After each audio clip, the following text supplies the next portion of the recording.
నమస్తే, welcome to special report. నేను రాధిక.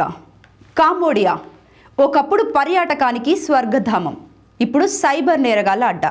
ప్రపంచంలో ఎక్కడ ఏ మూల సైబర్ క్రైమ్ జరిగినా దాని మూలాలు కాంబోడియాలోనే ఉంటున్నాయి. వందలు వేలు కాదు, లక్షల కోట్లు దోచేస్తున్నారు. ఈ దోపిడీ సొమ్ముతో పెద్ద పెద్ద బిల్డింగులు కడుతున్నారు. ఇంతకీ కాంబోడియాలో ఏం జరుగుతోంది? నేరగాళ్ల సంపాదనతోనే దేశ ఆర్థిక వ్యవస్థ నడిచేంత దారుణ పరిస్థితులు ఎందుకొచ్చాయి? కంబోడియాలో అంతర్జాతీయ స్థాయి సైబర్ క్రైమ్ ముఠాలు రెచ్చిపోతున్నాయి. విదేశాల నుంచి నిరుద్యోగులకు వలేసి ఆ దేశానికి రప్పించుకుంటున్న ముఠాలు వారిని సైబర్ క్రైమ్ బానిసలుగా మారుస్తున్నాయి. ఏకంగా 3.5 లక్షల మంది అక్కడ సైబర్ బానిసలుగా ఉన్నారంటే పరిస్థితి ఎంత తీవ్రంగా ఉందో అర్థం చేసుకోవచ్చు.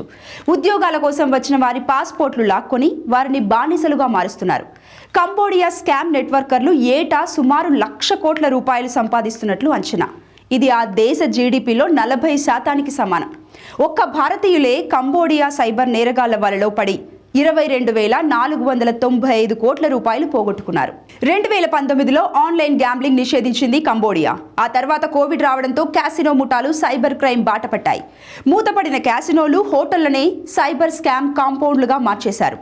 చైనాకు చెందిన XUIMIN, చెన్జీ వంటి కింగ్ పిన్లు ఈ నెట్వర్క్ను నడిపిస్తున్నారు.